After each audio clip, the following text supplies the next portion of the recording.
Hello, friends, and welcome to another episode of Reading Rural Y'all.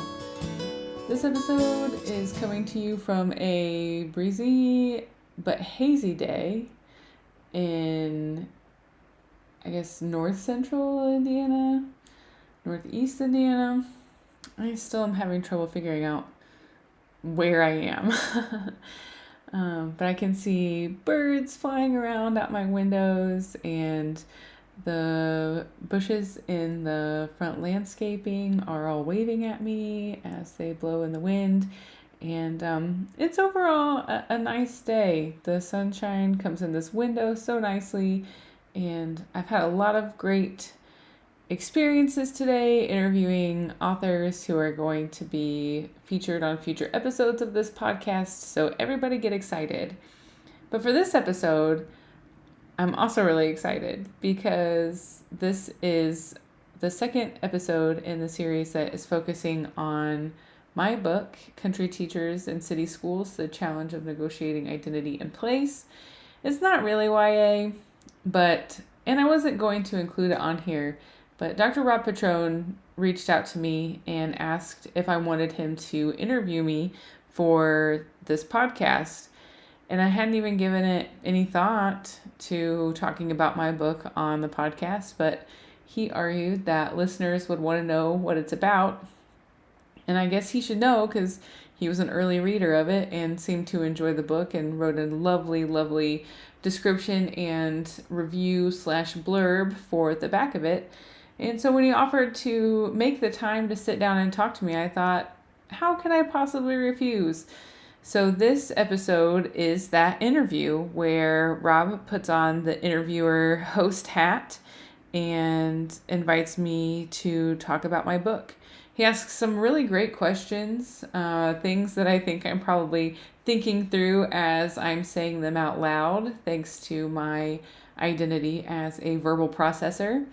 So I hope you'll understand that I'm working through things as I'm answering them. But it was nice to talk about the process of the book, how I came to it, what's in it, what I hope it's going to do, who I hope will read it, all of that fun stuff with Rob, because he's a powerhouse rural advocate and researcher in his own right. And so I was tickled that he wanted to talk to me and also that he liked the book so much. So thank you so much to Rob for spending the time with me to talk about the book.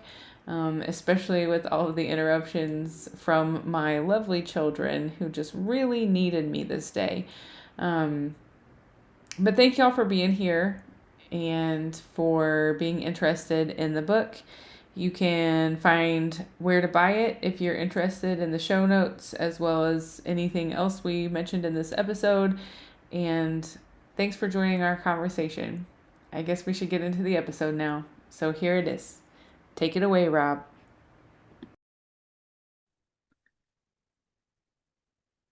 Welcome to Reading Rural, y'all. I'm not Dr. Chea Parton. I'm Dr. Robert Petrone, and I'm thrilled to be here. And I'm going to be the host today, actually. And I'm going to be interviewing Dr. Parton about her new book. It's called Country Teachers in City Schools, The Challenges of Negotiating Identity and Place. Dr. Parton, it's amazing to be here with you. Hey, thanks for joining me. I'm so excited to chat with you today. Yeah. So about a year ago, maybe a little bit more than a year ago, you interviewed Dr. Allison Weinhoff Olson and me about our book, Teaching English in Rural Communities. And after reading your book, I had an advanced copy of it. And after reading it, I was thinking how cool it would be to be able to interview you for your show. And so I'm really glad you took up the offer and that we're able to do this. So I'm really excited to talk about this and to get into your book and for your listeners to know about this book. My sense is your listeners would really love this book and want to read it. So I guess my first question, just to open up, is how did you come up with the idea for this book? Like, where did this come from for you? Well, it's largely my dissertation study. Okay. And that work came from feeling like a fish out of water. At UT Austin, where I was in an urban located school in an urban focused program as a country person. as somebody who still identified as rural, and just sort of felt like the acculturation pains of Mm. like not understanding how to interact with people in class discussions in a way that was seen and viewed as appropriate by, other people, my professors mostly. Because I'm a cooperative overlapper. And so I was seen as like, constantly interrupting people and not listening and thinking in a way that they wanted me to be able to listen and think, but that's not how I grew up listening and thinking. And so Mm.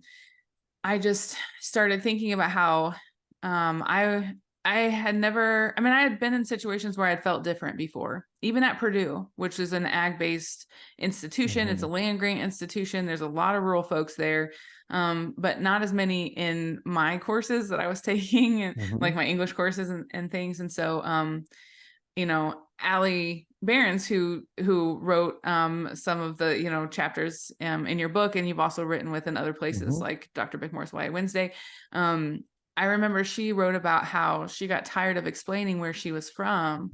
Mhm. And so she just said she was from a city that she wasn't actually from, because people at Mhm. least sort of like recognized that They name. knew where it was, yeah. Yeah. And that's exactly my experience. And Mm. so the more I sort of expanded my horizons and left like farther, found myself farther and farther away from my rural home and the farm where I grew up and the people who knew me, and I didn't have to really explain who I was, Mhm. Mhm. the more I realized that that really impacted who I was as a learner in a way that I never thought about before, and who I was as a teacher in a way Mm. that I never thought about before. And so I wanted to really dig into that, because I started looking for things on rural outmigration and I couldn't really find very much. Mhm. And so largely this book and this project was like selfishly a way to make sense of myself, like try to figure out who I was and how I fit into the world, how I fit into the education field, how I fit,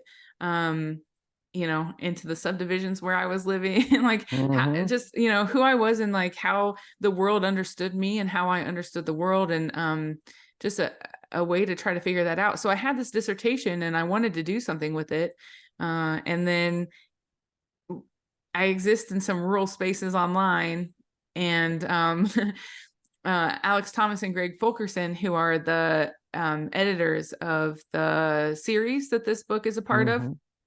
through Lexington, which is a part of Roman Littlefield. They had mentioned in a like Facebook post in a comment that they were like looking for manuscripts for their series, and Mhm. their series is called Urban Rural Dynamics. And I was like, I don't know if there has ever been a more perfect place for this book to go, you know. Mhm. And so I just asked them, hey, do you want to meet to hear about my work and talk about maybe it might be a good fit? And they loved the project and they said, write up a proposal, and here we are. Nice. I love it. That's fantastic. I love this idea that it sort of almost emerged from like, who am I? Who am I in this academic landscape? And then it kind of took off from there. So maybe, maybe just to step back a minute, maybe just tell us in broad strokes, what is the book about? And so that way we just have some context for that. We know how it came about, but what is it about?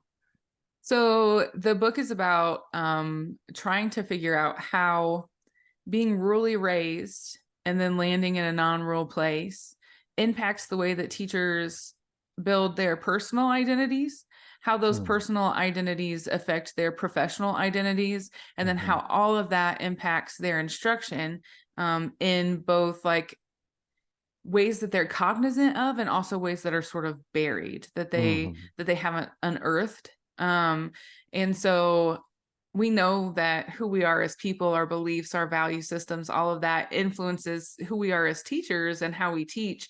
But I had never been asked to consider how myself as a rural person influenced myself as a teacher, whether I was in a rural place or not. And then how that teaching identity that I was building then influenced the way that I interacted with students, the way that I built relationships with Mhm. them, the way that I talked with them, the way that, Mhm. so like language use is a huge part of this book, thinking about rural language varieties and how, especially two of the teachers in the book, policed their language with their students, even though they were teaching. This is the part that always kills me a little bit. The schools that I was in, when I was working with these teachers, most of them were urban schools. So they had rural students and urban students in the same classroom because the schools were on the fringe of urban sprawl, where the city was coming into country areas. And so the teachers that I was working with and talking to, we all talked about the funny, the sort of funny aspects of our rural language and the things that we have always heard our parents say or our grandparents say. And we sort of connected over that. But then they talked to me about how they would try their best to keep that out of their classroom, to try to keep their language more standard academic, which I like to call mainstream middle class. Because I think we don't talk enough about how language is connected to class.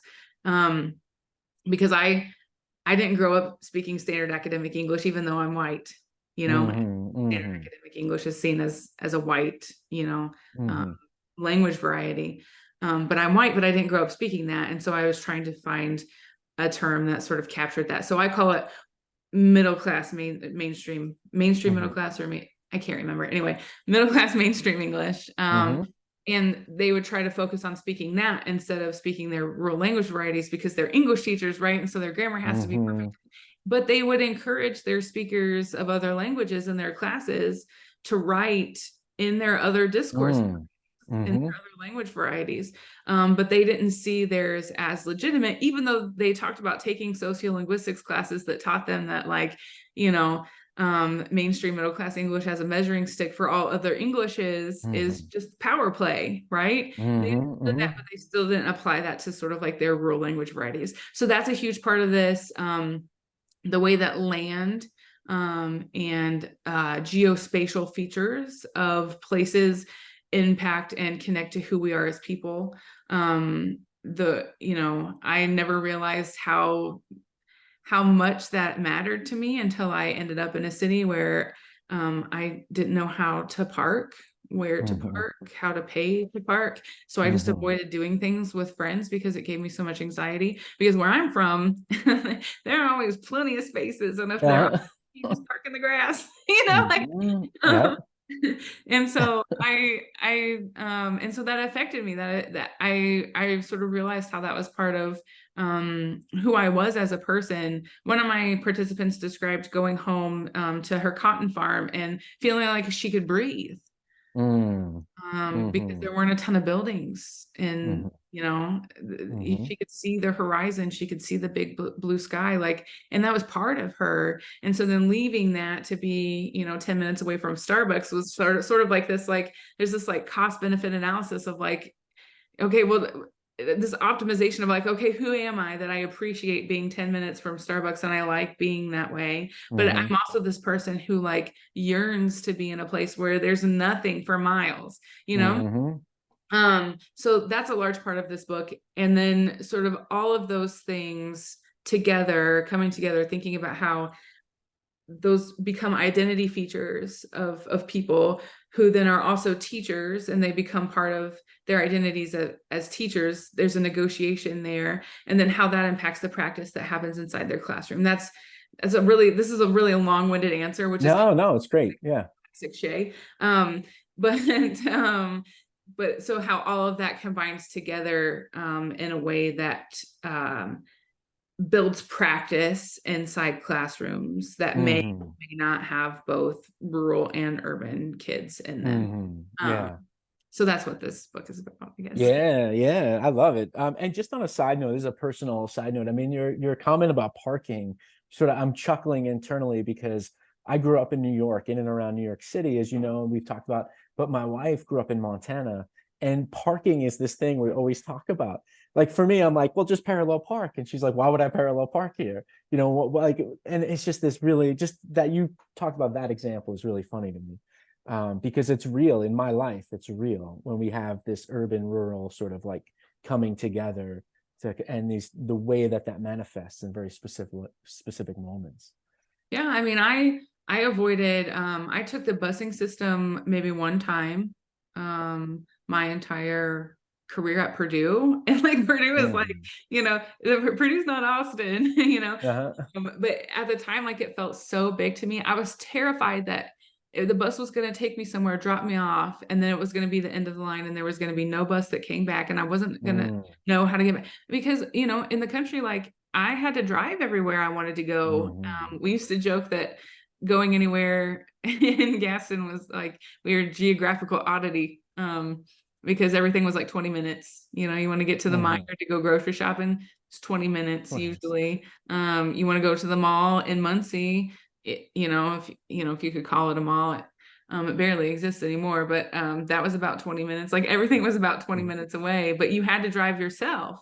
There is Mhm. no public transport system. And so like then Austin was a completely other beast. And like I just it makes my heart start to race just to think about having to figure out how to use the busing system. Mhm. So Robbie, right? Like my husband, he grew up in Orlando, and I don't know that he used the public transport system a lot, but he's also an engineer. And so his brain functions in a way that mine doesn't. Mhm. And so when I had to go for my graduate visit day to see if I wanted to go to UT Austin, I had to, take a bus from the airport to the university.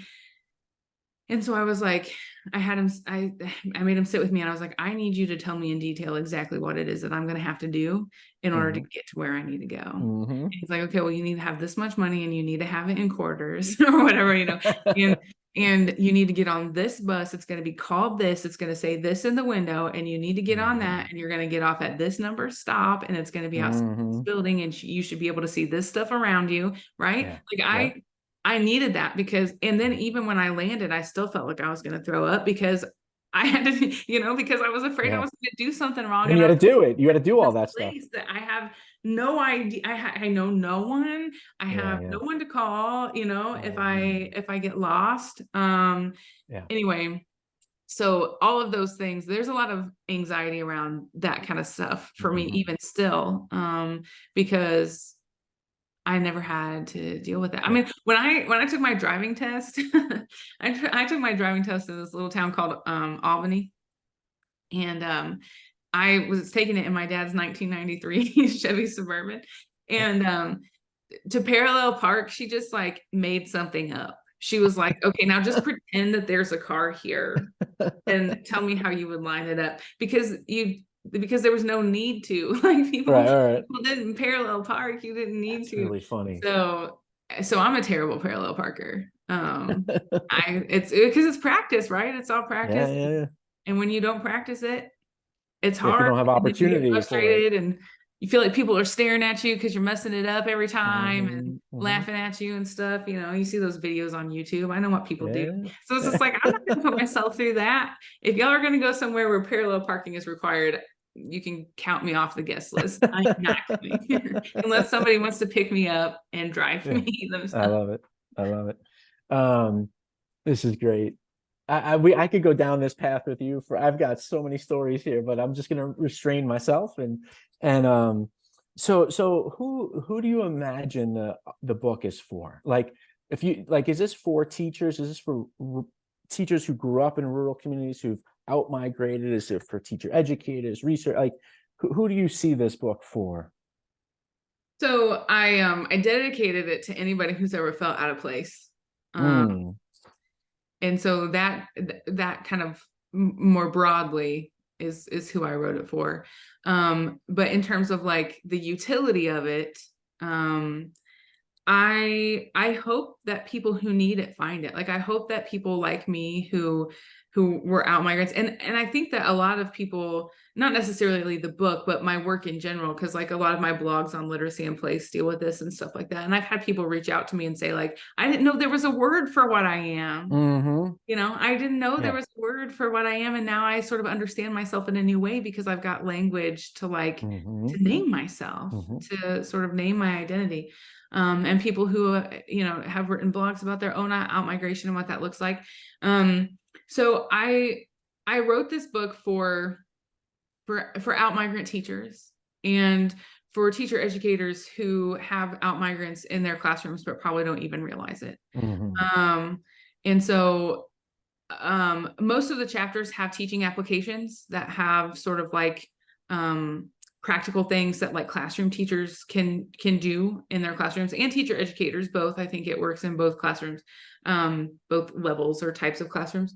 And so I wanted it to be practical. I wanted it to be something that wasn't just theory heavy, but that could be like teachers could walk away from reading it, or teacher educators could walk away from reading it and say, okay, I know that there are these things that I can do in my class that can make out migrants feel more welcome, or help out migrants dig into their identity in a way that, that they haven't previously been allowed to. Because every single participant in my study and every single out migrant that I've talked to afterward has said to me, I was never invited to think about this as part of my identity as a teacher. We ask students, we ask teachers, pre-service teachers to write critical autobiographies all the time, but we don't ask them to think explicitly about where they're from or their place. We ask them to think usually about the big three, right? Race, class, gender. And even class sometimes is left out. It's marginalized, yeah, because people think more heavily about race, especially, and gender.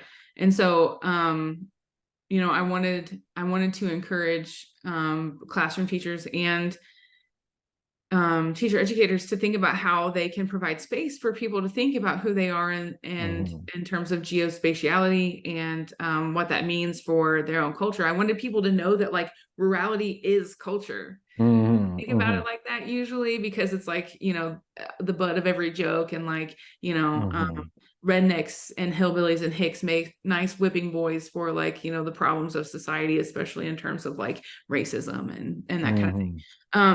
And so it's a convenient, it's sort of a convenient population to sort of put all of the problems on. All of that stuff, all that bad stuff exists in rural America. That doesn't exist here in the city, which is, we know that hatred has no zip code. So like, that's not, that's not true, but we like to pretend that it's true.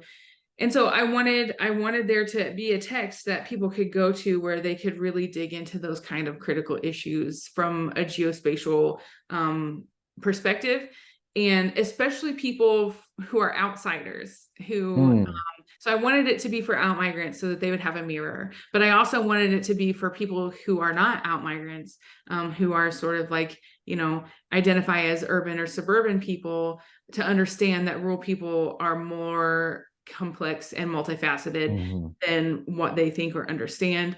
And I especially I just wanted it to be a text that makes people like me visible, because it's easy to sit in a classroom and be read as suburban and middle class because you're white, but you may not be. I wasn't, but I was read that way a lot. And so there's a lot of like miscommunication and stuff, and hurt that can happen in moments like that, when who you are as like a classed person and who you are as a geospatial person isn't understood or visible. And so I wanted it to be for all of these different folks. I wanted them to have an opportunity to engage with these things, because writing this book helped me immensely, not only as an out migrant, but also as a rural teacher. Like I started thinking about the way that I interacted with my own students when I was in my classroom, and I realized a lot of the mistakes I made because I was, I was prepared by a program that didn't include rurality, as a part of its, pre-service teacher preparation program. So I wanted it to be for everybody. And I tried to make it sort of user-friendly in its readability, so that it could speak to all of those different folks. Yeah, I can just share that for me,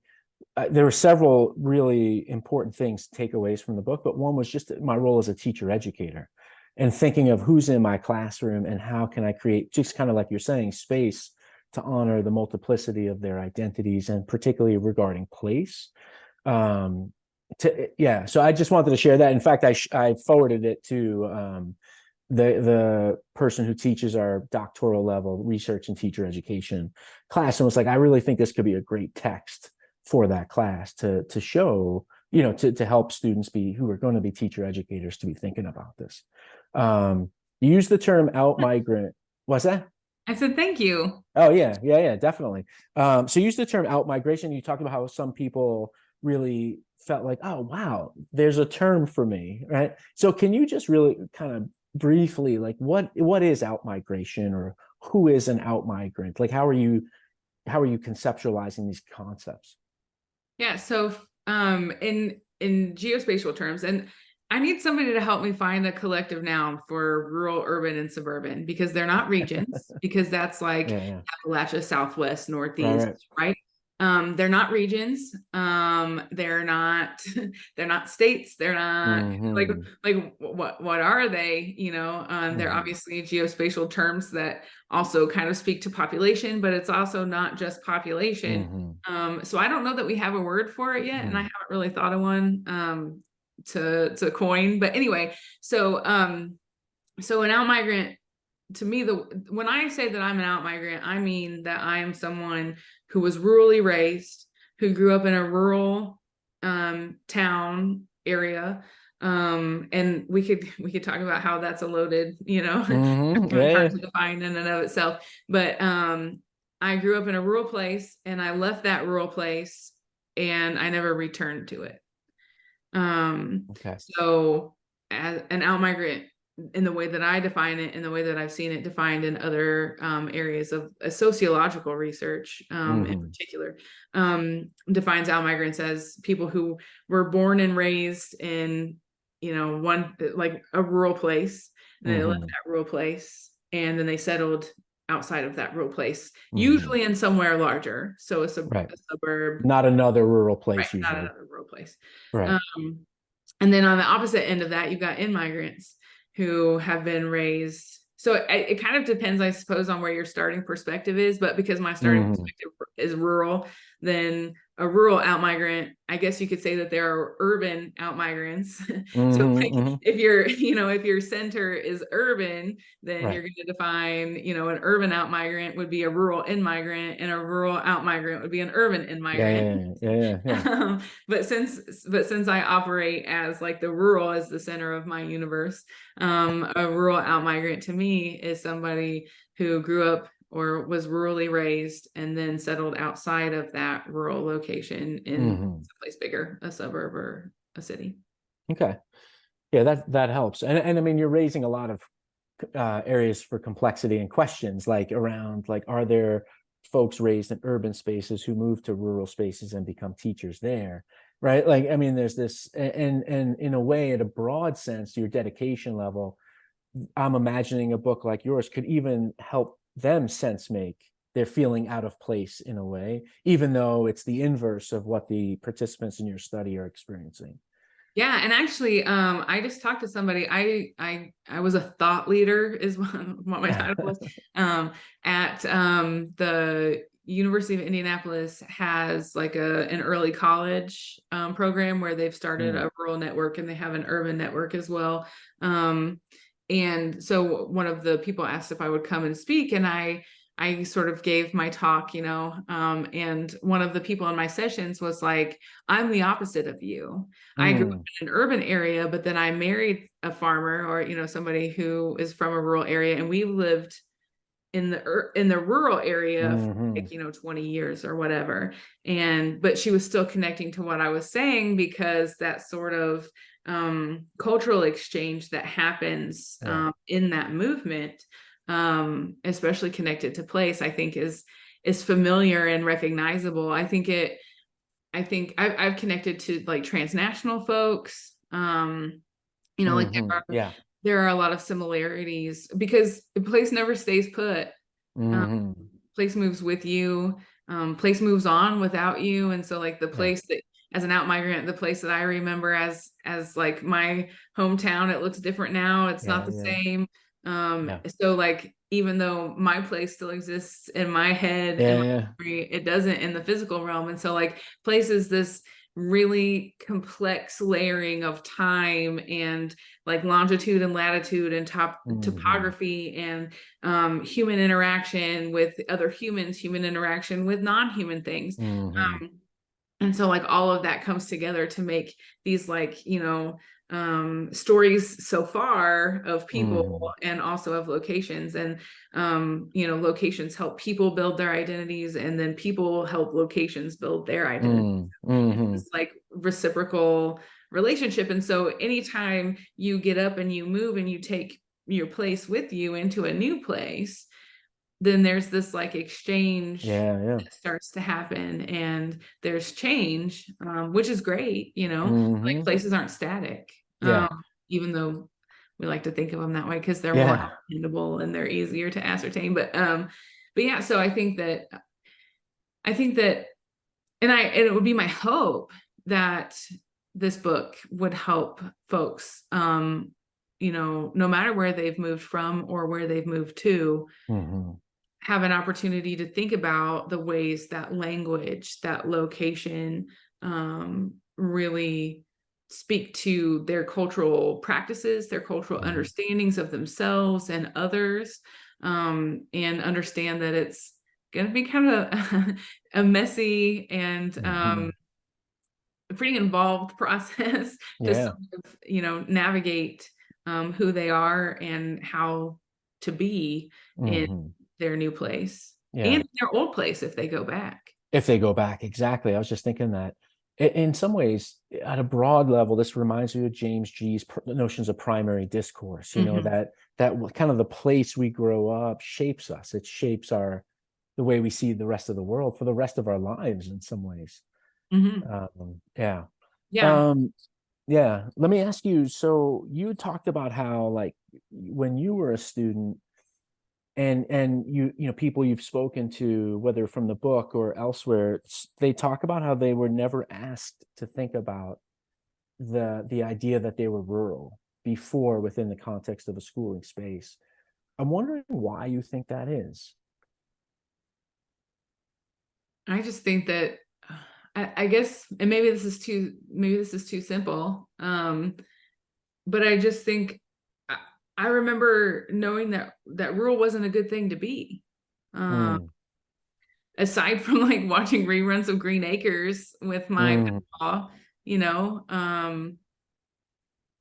rural people were just always the butt of every joke. Um, mm, and so I think that when you're in a rural school, it's sort of like that. Like there's this debate about um, whether or not people with different language varieties, especially minoritized populations, like should we teach them the language of power? I mean, we need to mhm, teach them the language of power because they need access to that so that they can mhm, have that power. But also if we teach them the language of power, we're just reifying the language of power mhm, so it still exists. mhm, So what are we actually doing? Like we're not changing anything. I sort of feel like that's how my teachers felt. Like mm, rural kids are already sort of at a deficit because they're rural and the world is suburban and urban. And what we need to do, like Mike Corbett and his work, what mhm, we need to do is teach these kids how to leave. We need to teach these kids how to get out of here and how to aspire to whatever career path it is that is going to give them money and power, and so that they can fit this like definition of success that we've all sort of deemed to be the right definition of success. mhm, And so you know we I wrote about this recently. I had a teacher who was from an urban place and she was teaching in this rural school. And I can't even remember what we were talking about. And she was the teacher who inspired me to be a teacher, actually. But she mm, was telling this story about how when she first moved down to where we lived in Gesson, um, one autumn night, she just saw these lights going back and forth, back and forth, back and forth outside of her house. And she just could not figure out what it was. And it scared her to death. It scared her so much that she called the police. She called the cops and they came out to her house and they said, "Ma'am, what's the matter?" And she's like, "There are aliens outside of my house." And they're like, "Ma'am, that's a combine. It's harvesting." And we cracked up laughing at her. And we thought that was the most ridiculous thing we had ever heard, because who didn't know what a combine was or what it looked like to harvest at night? That just seemed so silly to us. mhm, Um, but it was like clear, that like mhm. that she'd been there for a long time and she ended up teaching at that same school for 50 years, which is amazing. Wow. but you know, we sort of understood that there was this divide between like Mhm. city people and rural people, but we were never really asked to think about it in ways that positioned rural people in a good way, or Mhm. positioned rurality as like a good thing. And I mean, we read like Charlotte's Web, and I remember saying like, this story's stupid because Wilbur would go to processing whether there's a Right, spill right. inside her or not, because Fern needs to eat. I mean, we Mhm. raised hogs. And I remember Mhm. talking to my papa about it and how stupid I thought he was. And he was like, that is a dumb book. Like, Mhm. that's dumb. And so I brought that up in like our Uh, conversation. That was a very unpopular opinion, and I was told that that was not the reading that we were supposed to have of that story. And so I think that actually we are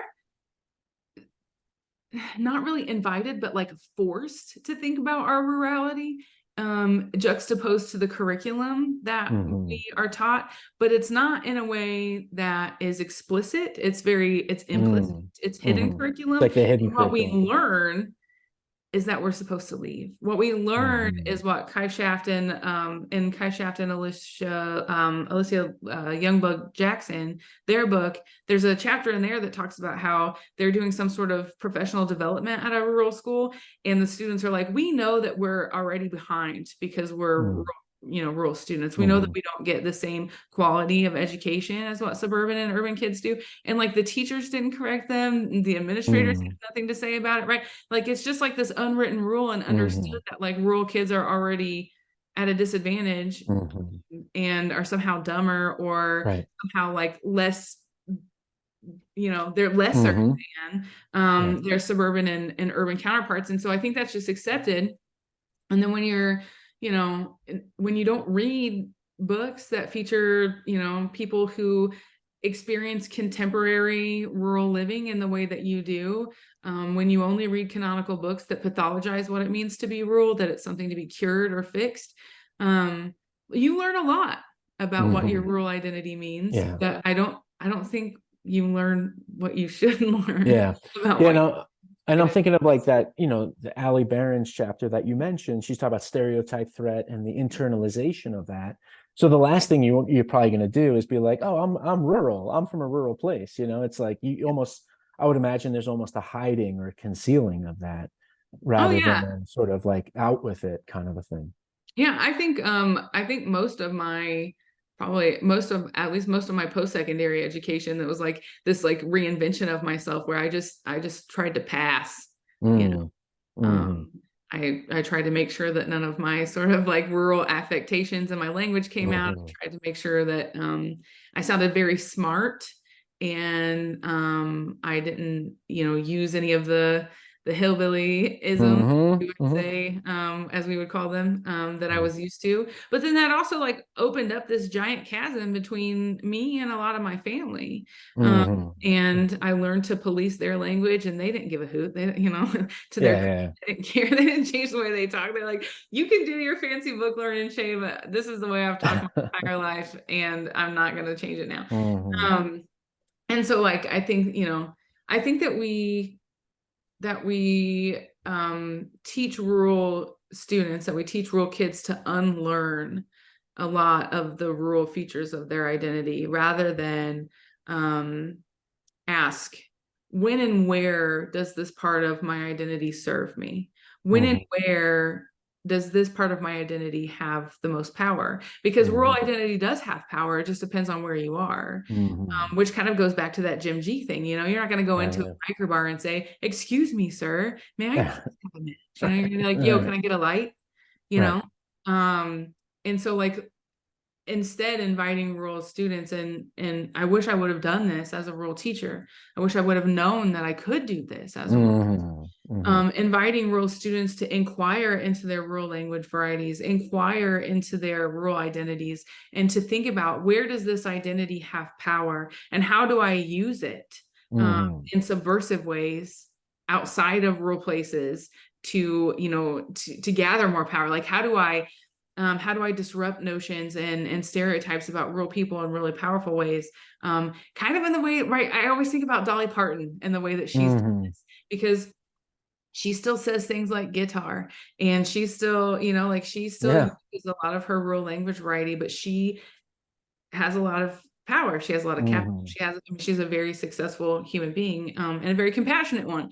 And so Hmm. I think that, thinking about how, or like Sarah Smarsh, like there are a lot of good examples of rural people who are out in the world, working to disrupt stereotypes about rural people. Hmm. Um, and so like we need more of that, you know. Hmm. Yeah. We need more of that from rural people of color. We need more of that from rural queer people. We need, we need more of it from rural Hmm. people in general, but especially in those layerings of more minoritized identities. Which is why I wrote this book, which is why I do a lot of the work that I do, because Hmm. I want people to know that they don't have to middle class pass, that they don't have to suburbanite pass, that they can be their Hmm. rural self, and they can use their rural language in, master's level English Hmm. courses, Yeah. at Big Ten universities, Hmm. and still be successful. Like, Hmm. um, And as teachers in their yes, classroom. as teachers in their Hmm. classrooms too, especially, yes. Yeah. And I will say that I think that is one thing that I did kind of do a little bit right. I did frequently code mesh with my students. Mm. Um, and I think that hopefully helped them understand that, like, their rural language variety was important Hmm. and lovely, Hmm. and usable. And I wasn't trying to make them forget it. I wanted them to keep it. Hmm. Hmm. But I also, again, it's that debate of like the language of Yeah. color, like, what do we do with that? Yeah. But yeah. Okay. So I'm looking at the table of contents of the book, and I feel like we've talked about a lot of at least the headings, the language and rural identity, as rural identity, place and landscape, places, pedagogy. I mean, we haven't talked a whole lot about that, but we've mentioned it. But the chapter 6, understandings of race and racism in rural schools and communities. I just want to create some space to talk about that chapter specifically, or if there's anything um, about that topic that you wanted to say or sort of augment or just even just explain what that chapter's about. Yeah. So that chapter exists because I had a really good reviewer. And I was trying to think through in this book how something that you and Allison talked about when we talked about your book, right? Like this, how do you confront the things that are problematic in rural spaces, um, without reifying stereotypes about rural people as racist? Um, because like we talked about, like I said earlier, right? Like hatred has no zip code. Like there are racists in urban places, but we just sort of like act like they're not there. And Mm-hmm. that like the urban places are these places where no hatred exists and people live in this, like, giant salad bowl where everybody gets to maintain Mm-hmm. their individuality and also be a member of a collective. But like we know, like that's not true.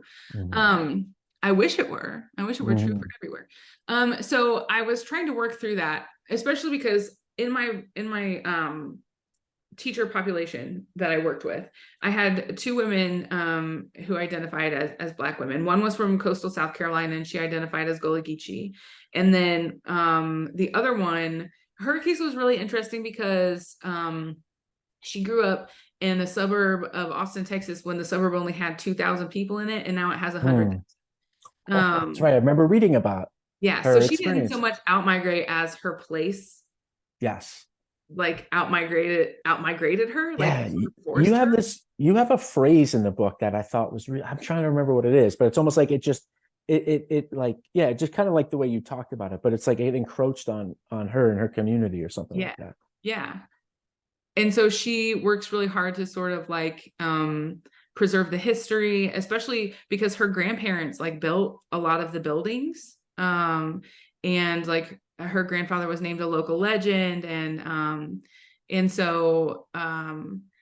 so they are Black folks who come from, rural communities. And so, Jacqueline, one of the participant from rural South Carolina, like she never talked about like having to push back against like white supremacist conservatism that existed in her rural town, because her rural town was founded by freed Black folks who were Mm. given like, 14 acres and a mule, and or Hmm. 40 acres and a mule, or like whatever it was, because they were sort of forced out of where they were living because they were going to make a lake, Mm-hmm. there. And so, you know, um, she didn't talk about her town politics in the same way as these white folks, because the white folks all talked about like, oh, I don't know, like I push back against my rural place. I don't want to call myself a rural person because Mm. my rural town is really racist. And so I just started thinking about how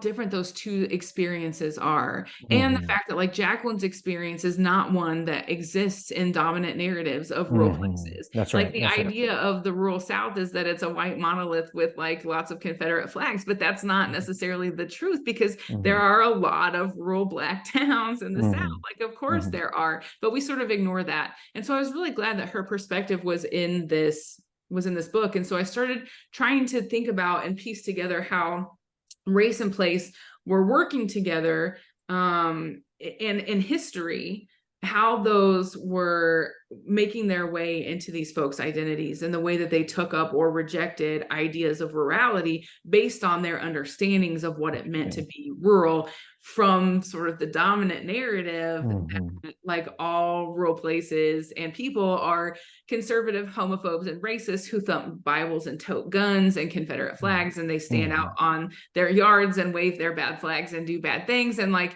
And so I think that, like for the white participants, they really pushed against that because they felt like they had to, because I think it speaks to the thing that you were talking about before, which is stereotype threat, right? Like Mm-hmm. these white folks needed to prove to me that they were good white people, and that they were working hard to be anti-racist by saying, I'm not a rural person because Mm-hmm. this is who rural people are.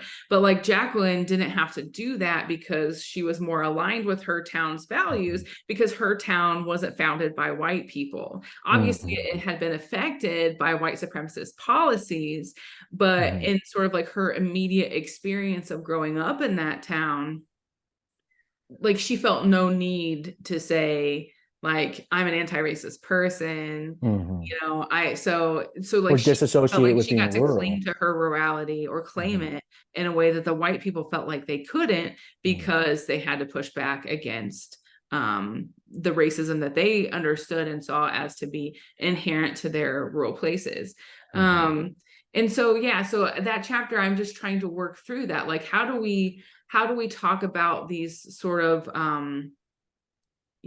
less than desirable things that exist in rural places, even though they exist everywhere? How do we talk about those things in ways that allows us to be critical of them, but still claim a rural identity, Mm-hmm. even though we don't agree with that part, Mm-hmm. right? Mm-hmm. So like, how does that work and what does that look like? That's what that chapter is trying to Mm-hmm. work through. Yeah, I mean, it on one level, it speaks to the complexities of rural communities and identity and who is rural from a race perspective. Yeah. I'm thinking of just my research in Montana, where it's the intersection of race and rurality is, you're looking at indigenous communities there. You're looking at native communities. So, I mean, the chapter that we were just talking about, the understandings of race, to me, it really just exemplifies how complex rural identity is. Mm-hmm. And I was just thinking of my research in Montana, where when I think of rural, I actually don't think of white rural. I think of native rural and reservation communities and things like Right. that. And so I just think that that chapter is a really important one because it really does sort of disrupt notions of rural identity. I have one last question for you that's actually not about the content of the book, but is about the process of writing the book. I know in this podcast you talk to a lot of writers, and so I'm curious about what was it like for you to write a book? What was the process like for you? Like your identity as a writer, as a rural writer, like how do you, just if you want to just talk about like writing a book is a big deal. What was that like for you? Well, it was weird. It felt real weird. Well, and part of it was hard because it sort of already existed as a dissertation, and like a dissertation isn't really a genre that anybody wants to read. Like we Or have to or write anyone it. understands. Yeah, yeah. And I really wanted this book. I wanted this book to be I wanted it to be accessible, you know. So I wanted this book to be accessible. I wanted it to be, because I knew like my family was going to want to read it, and not that they're stupid, because they're not stupid. But like academic writing is just sometimes so like labyrinthine. Like I don't even enjoy reading some things, you know? And so it's like I wanted this to really speak to people in a way that they didn't have to work to read it. I didn't have to, you know, I wanted it to be an enjoyable experience, because when I sit down to read something, I want to enjoy it too. And so I started thinking about how, and my reviewer helped me with this too. So I'm grateful to whoever that was. It was to think about texts that I had read, you know, that I had enjoyed reading, and what they did, and like what they did that made it enjoyable to me. And so I basically just sort of took what I already had and what I found, and then tried to think about things outside of academia that sort of exemplified those things, or served as examples, you know, to sort of start the chapters with like introductions. Like I kind of stumbled upon that Jason Isbell story about failing that reading quiz because the book talked about buckshot or birdshot, and then the question was a true false question that asked about the opposite, right? And he knew they were different. His teacher didn't know they were different, and so she thought that she was right, even though he knew he was right. And so I felt like that was a really illustrative story that sort of like highlighted the point, you know, that I was trying to make. And so I tried to make sure that the language was reflective of me as well. Like I've been trying to sneak more of my rural language variety in my academic work, because I think it belongs there, and I think that's important. Even though some editors and reviewers like to disagree with me about that. And so basically I just thought about the main features, like the language as identity, place, like, you know, geography as identity, landscape as identity, and sort of like those major identity things. And then also I wanted it to be usable. I wanted the book to be usable for teachers. And so I tried to come up with like the pedagogy and talk about the pedagogy that the teachers were already doing, and how that might look in a secondary ed classroom, because obviously that's my background, and also a post-secondary, because I think it belongs there too. So I took what I sort of already had, and I just tried to make it fun to read. That's nice. Yeah, and it's a great read. It really is. It's storied, and the vignettes are fantastic. And so I think a lot of people are going to really enjoy this book. Oh, that makes me think of something else. So that the vignettes, the chapter I think that I am the most proud of and that I love the most out of all of the book is the chapter where I give the sort of stories of the people who helped me with this work. Sort of out like their offices, what they looked like, sort of their teaching spaces, what they looked like, sort of incorporating, like thinking about them as whole people outside of and inside their classrooms and what that looked like. Those sort of portraits, I think is what I call them. The portraits of those people, I think, are some of what I'm the most proud of about that book. I mean, the analytical thinking and stuff, that's great. But I really wanted to capture the people who were working with me in a way that hopefully honors them and their experiences and who they were in that moment and who they were working to be. So that I love that chapter a lot, and the reviewer loved that chapter too. I think I think you see it done sometimes in academic works, but maybe not to the degree, because I tried really hard to like really capture the stories of the people I was working with. So I just wanted to say I'm proud of that. Yeah, it's a very humanizing part of the book for sure. Yeah, we got visitors. So maybe this is a good time to sort of bring this to a conclusion. It's been a great conversation to hear more about the book and about your process and about the sort of thinking that's underneath it all. And so thank you for the time and space and for the book itself. Well, thank you for reading it, and thank you for being an early reader and providing such great a great blurb, I guess, and endorsing it and being so encouraging. And I feel like a lot of times, being a rural scholar in an urban centric, metro-centric, urban normative system can be really disheartening a lot because Mm-hmm. there's a lot of like rejection and a lot of like, why does this matter? Mm-hmm.